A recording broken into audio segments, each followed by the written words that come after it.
আসসালামু আলাইকুম। আপনারা আছেন পাঠশালা 365 এর সঙ্গে। আমন্ত্রণ জানাচ্ছি 25 জুলাই 2025 সংবাদপত্র থেকে সংগৃহীত গুরুত্বপূর্ণ সাধারণ জ্ঞান আলোচনায়। বর্তমানে ইপিজেডে উৎপাদিত পণ্য কতটি দেশে রপ্তানি হচ্ছে? 120টির বেশি দেশে। বর্তমানে ইপিজেডে উৎপাদিত পণ্য কতটি দেশে রপ্তানি হচ্ছে? 120টির বেশি দেশে। বিশ্বের মোট ইলিশ উৎপাদনের কত শতাংশ বাংলাদেশে উৎপাদিত হয়? 86%। সূত্র মৎস্য অধিদপ্তর। বিশ্বের মোট ইলিশ উৎপাদনের কত শতাংশ বাংলাদেশে উৎপাদিত হয়?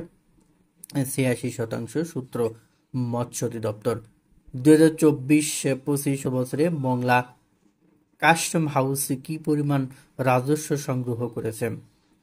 1578 কোটি টাকা। বাসস। 2024-25 অর্থ বছরে মংলা কাস্টম হাউস কি পরিমাণ রাজস্ব সংগ্রহ করেছে? 1578 কোটি টাকা। বাসস। 2025 সালের জানুয়ারি-মে ইইউতে বাংলাদেশের পোশাক রপ্তানি কত শতাংশ বেড়েছে? 17.61%।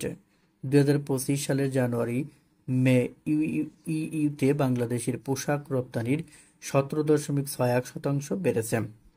কিংবদন্তি শিক্ষক, সাহিত্যিক ও সাংস্কৃতিক ব্যক্তিত্ব আবদুল্লাহ আবু সাইদ জন্মগ্রহণ করেন কবে? 25 জুলাই 1939 সালে। কিংবদন্তি শিক্ষক, সাহিত্যিক ও সাংস্কৃতিক ব্যক্তিত্ব আবদুল্লাহ আবু সাইদ জন্মগ্রহণ করেন 25 জুলাই 1939 সালে। 2024-25 অর্থবছরে ইপিজেড ও বেবজা অর্থনৈতিক অঞ্চল থেকে মোট রপ্তানি হয়েছে $8.22 বিলিয়ন, প্রবৃদ্ধি 16.22%। 2024-25 অর্থবছরে ইপিজেড ও বেবজা অর্থনৈতিক অঞ্চল থেকে মোট রপ্তানি হয়েছে $8.22 বিলিয়ন, প্রবৃদ্ধি 16.22%। হিউম্যান রাইটস ওয়াচ কোন দেশভিত্তিক সংগঠন? যুক্তরাষ্ট্র। হিউম্যান রাইটস ওয়াচ কোন দেশভিত্তিক সংগঠন? যুক্তরাষ্ট্র। G7 জোটভুক্ত কোন দেশটি ফিলিস্তিনিকে রাষ্ট্র হিসেবে আনুষ্ঠানিকভাবে স্বীকৃতি দিতে যাচ্ছে? ফ্রান্স, আগামী সেপ্টেম্বরে। G7 জোটভুক্ত কোন দেশটি ফিলিস্তিনকে রাষ্ট্র হিসেবে আনুষ্ঠানিকভাবে স্বীকৃতি দিতে যাচ্ছে? ফ্রান্স, আগামী সেপ্টেম্বরে। বর্তমানে বিশ্বের সবচেয়ে বেশি কার্বন নিঃসরণ করছে কোন দেশ? চীন, 35%। বর্তমানে বিশ্বের সবচেয়ে বেশি কার্বন নিঃসরণ করছে কোন দেশ? চীন, 35%। বিশ্বের শক্তিশালী পাসপোর্ট সূচকে বাংলাদেশের অবস্থান কততম? 94তম। শীর্ষে সিঙ্গাপুর। বিশ্বের শক্তিশালী পাসপোর্ট সূচকে বাংলাদেশের অবস্থান কততম? 94তম। শীর্ষে সিঙ্গাপুর। G7 জোটভুক্ত কোন দেশটি ফিলিস্তিনকে রাষ্ট্র হিসেবে আনুষ্ঠানিকভাবে স্বীকৃতি দিতে যাচ্ছে? ফ্রান্স, আগামী সেপ্টেম্বরে। G7 জোটভুক্ত কোন দেশটি ফিলিস্তিনকে রাষ্ট্র হিসেবে স্বীকৃতি দিতে যাচ্ছে? ফ্রান্স, আগামী সেপ্টেম্বরে। বাংলাদেশের বিনোদন অঙ্গনের অন্যতম জনপ্রিয় ব্যক্তিত্ব হানিফ সংকেত কবে 21 পদক অর্জন করেন? 2010 সালে। বাংলাদেশের বিনোদন জগতের অন্যতম জনপ্রিয় ব্যক্তিত্ব হানিফ সংকেত 21 পদক অর্জন করেন 2010 সালে। ফিলিপাইনের বর্তমান রাষ্ট্রপতিকে বংবং মার্কোস। ফিলিপাইনের বর্তমান রাষ্ট্রপতি বংবং মার্কোস। কানাডার বর্তমান প্রধানমন্ত্রীকে মার্ক কার্নে। কানাডার বর্তমান প্রধানমন্ত্রী মার্ক কার্নে। বাংলাদেশের চিকেন নেক বলা হয় কোন জেলাকে? ফেনী জেলাকে। বাংলাদেশের চিকেন নেক বলা হয় ফেনী জেলাকে। চীন কোন নদীর উপত্যকায় বিশ্বের সবচেয়ে বড় পানি বিদ্যুৎ প্রকল্প নির্মাণ করেছে? ইয়ারলুং ঝাংবো ব্রহ্মপুত্র নদীর উপর। চীন কোন নদীর উপত্যকায় বিশ্বের সবচেয়ে বড় পানি বিদ্যুৎ প্রকল্প নির্মাণ করেছে? ইয়ারলুং ঝাংবো ব্রহ্মপুত্র নদীর উপত্যকায়।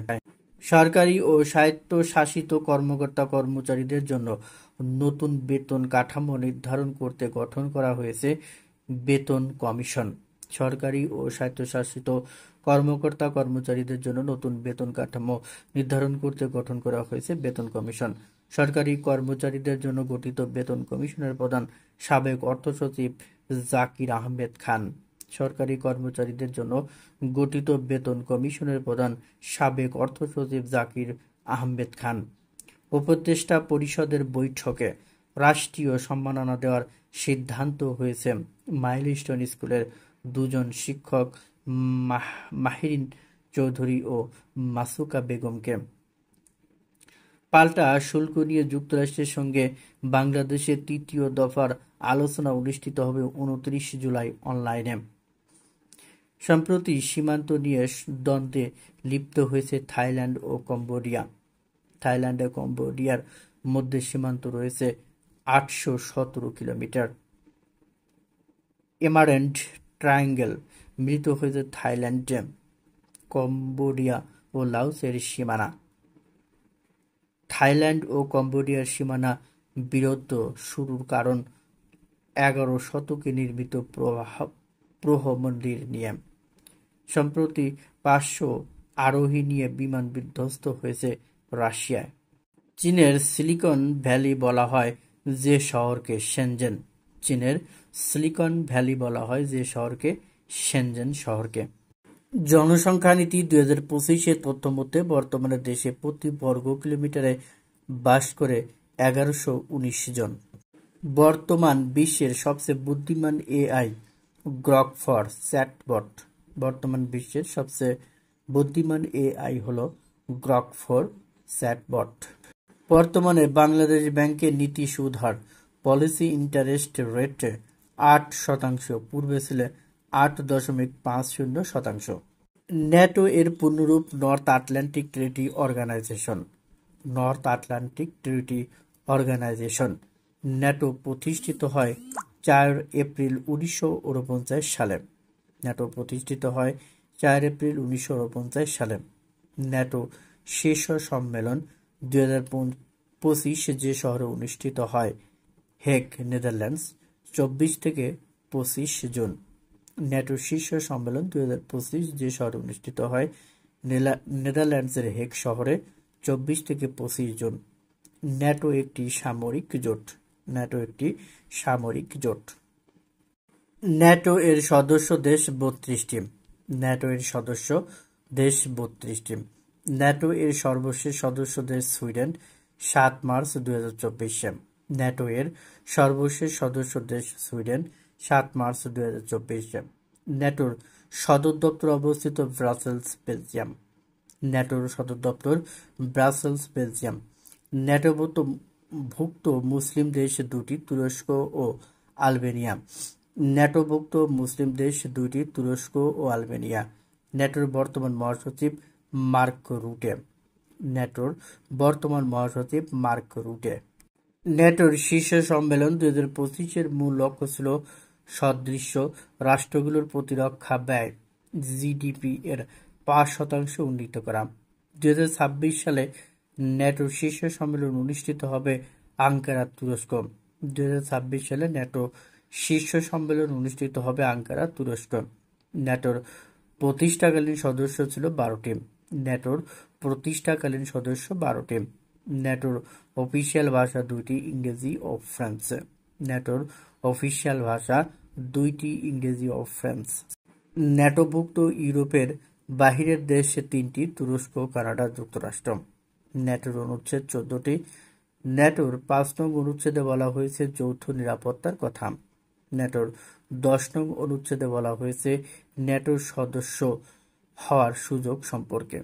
25 জুলাই আজকের এই দিনে বাংলাদেশে যেসব ঘটনা সংঘটিত হয়েছিল। 2024 সালের 25 জুলাই বাংলাদেশি জনপ্রিয় ব্যান্ড তারকা শাফিন আহমেদ মাইলস মৃত্যুবরণ করেন। এছাড়াও এই দিনে আন্তর্জাতিক যেসব ঘটনা সংঘটিত হয়েছিল। 1975 সালের 25 জুলাই বিশ্বের প্রথম টেস্ট টিউব শিশু লুইস ব্রাউন জন্মগ্রহণ করেন। 1919 সালের 25 জুলাই লুই বেরিয়ন্ট বিমানে ইংলিশ চ্যানেল পার হন। আজকের কুইজ, বলতে হবে হজ যাত্রা কোন সমাসের উদাহরণ? ক তৃতীয় তৎপুরুষ, খ চতুর্থী তৎপুরুষ, গ পঞ্চমী তৎপুরুষ, ঘ সপ্তমী তৎপুরুষ। উত্তরটি অবশ্যই কমেন্টস বক্সে জানাবেন। ধন্যবাদ সবাইকে।